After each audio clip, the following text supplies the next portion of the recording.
Today we are going to walk through a really powerful and honestly unsettling metaphor, the narcissist's maze.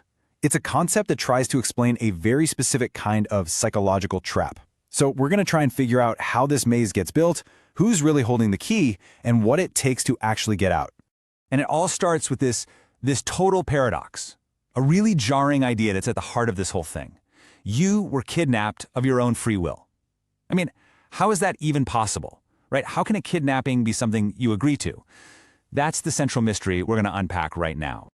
So how does something like this even begin? Well, it doesn't start with force. Not at all. It starts with what the source calls an alluring invitation. The very first step in setting this trap is to make the entrance look less like a prison and a whole lot more like paradise. Okay, so what's wild about this is just how methodical the approach is. It's this calculated four-step process. First up, the person literally plays the part of the ideal human being. Then they study you. I mean, really study you. Your hopes, your weaknesses, everything you need. Step 3, they start providing for those needs, which, creates this incredibly deep sense of connection. And finally, the whole thing is sealed with these huge, spectacular promises about the future that turn out to be completely false. Now, this whole initial period, it's often called the golden stage. You might have heard of it as love bombing. But here's what the source makes crystal clear. This is not about affection. Every single gift, all that over-the-top praise, every promise, it's actually a carefully placed trap being laid right outside the entrance to the maze. All of that groundwork, it's all building up to one crucial moment, the actual entry into the maze. And this is where that whole idea of a voluntary kidnapping really comes into focus. This slide just nails the definition perfectly. The maze isn't a place you're shoved into, it's a prison you walk into on your own 2 feet. The narcissist just stands at the door, urging you on, telling you how great it is inside. But they don't actually force you. The choice to step inside is yours. So here's the kicker. The key that unlocks the door to this maze, it's your own belief, your own trust. The moment you decide to fully buy into the promises and trust the person who made them, you've stepped right over the threshold. The seduction part is over, and as the source says, the test begins. All right, so you're in. The door clicks shut behind you. Now what? Well, from this point on, your entire world changes. And this brings us to what life is actually like inside this whole system.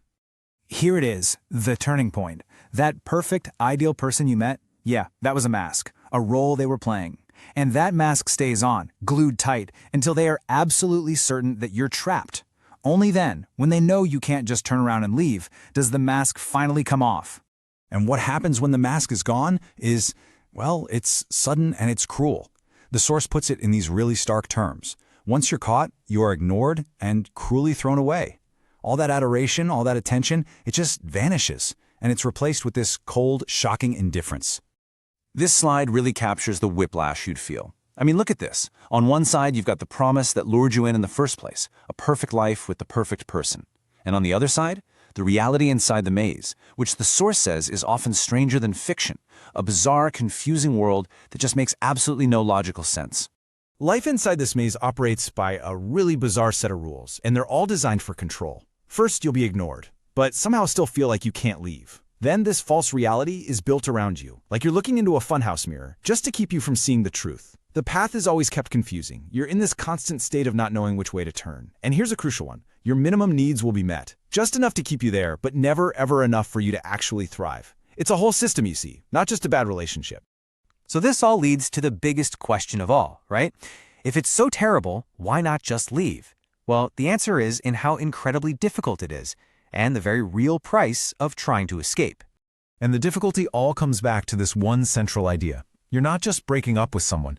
You are trying to dismantle an entire system that has been built around you, designed to hold you in place. And it doesn't matter if the person is rich or poor, powerful or not. The mechanics of the system are what keep you stuck. The real cost of this system is measured in time. Your time. As the source points out, a person can end up spending a few years inside, many years, or, unbelievably, their entire life. The stakes aren't just about your happiness. They're about the one resource none of us can get back. For those who do try to escape, the source outlines 3 potential outcomes, and they are stark. You might get out, but as a shell of your former self. In the absolute worst cases, the attempt to leave can be fatal. Or, if you are incredibly strong and maybe a little lucky, you emerge victorious. You reclaim your life. It's a truly harrowing range of possibilities. And all of this brings us to our final, lingering question from the source. Even if you manage to emerge victorious from one maze, is the journey actually over? Or in the rush to get away, do you just end up in another one? Like, as it says here, seeking refuge from ashes, only to land in a fire. It's a really provocative thought about what true freedom and healing look like, and it leaves us all wondering what it really takes to find your way out for good.